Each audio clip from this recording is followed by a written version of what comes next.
امریکہ کے ادارہ برائے داخلی سیکیورٹی نے اپنی صفوں میں انتہا پسندوں کی نشانی کے لیے تحقیقات کا آغاز کیا ہے۔ تفصیلات کے لیے ہم چلیں گے نخبت ملک کی جانب۔ نخبت، یہ جو ادارہ ہے department of homeland security, یہ ملک کو درپیش خطرات کی نشاندہی کرتا ہے اور اب یہ اپنے اندر انتہا پسندوں کو تلاش کر رہا ہے۔ کیا وجہ بتائی گئی ہے ان تحقیقات کی؟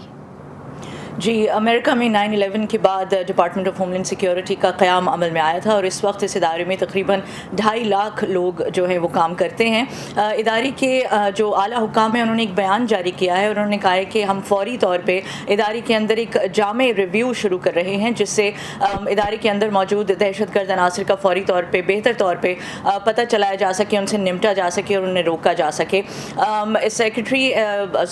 Department of homeland security کے سیکریٹری ہیں الیجاندرو میورکس، انہوں نے یہ تو نہیں بتایا کہ اس ریویو کو شروع کرنے کی ضرورت کیوں پیش آئی ہے، لیکن انہوں نے 6 جنوری کو US کیپٹل پر ہونے والے حملے کا حوالہ دیتے ہوئے اتنا ضرور کہا ہے کہ امریکہ میں اندرونی دہشت گردی کے خطرے کو اس حملے نے ہائی لائٹ کیا ہے۔ سارا، اور 6 جنوری کے واقعے بعد ہم نے دیکھا تھا کہ امریکی وزارت دفاع یا پینٹاگون نے بھی فوج میں انتہا پسندوں کی نشاندہی کی کوششوں کا آغاز کیا تھا۔ تو ماہرین کے نظر میں کتنا بڑا خطرہ ہیں وہ انتہا پسند جو سیکیورٹی اداروں میں موجود ہیں؟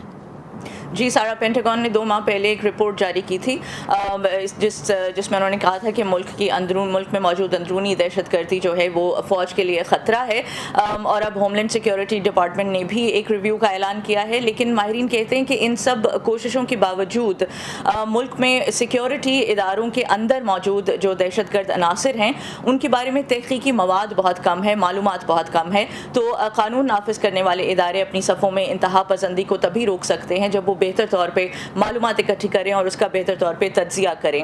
اس کے ساتھ ساتھ دہشت گردی کے خلاف تعلیم اور تربیت میں بھی ماہرین کہتے ہیں کہ اداروں کو اضافہ کرنا ہوگا، اور ساتھ ساتھ ایسے ملازمین کی دوبارہ سیکیورٹی کی جانچ پڑتال اور ان کی بیک گراؤنڈ چیک وغیرہ کیا جائے جن کے پاس پہلے سے سیکیورٹی کلیئرنس موجود ہے۔ اور انتہا پسندی ایک ایسا خطرہ ہے، ایک ایسا مسئلہ جس کے بارے میں صدر جو بائیڈن بھی اب اکثر بات کرتے ہیں۔ نخبت ملک ہمارے ساتھ ہیں کیپٹل ہل سے۔ Thank you very much.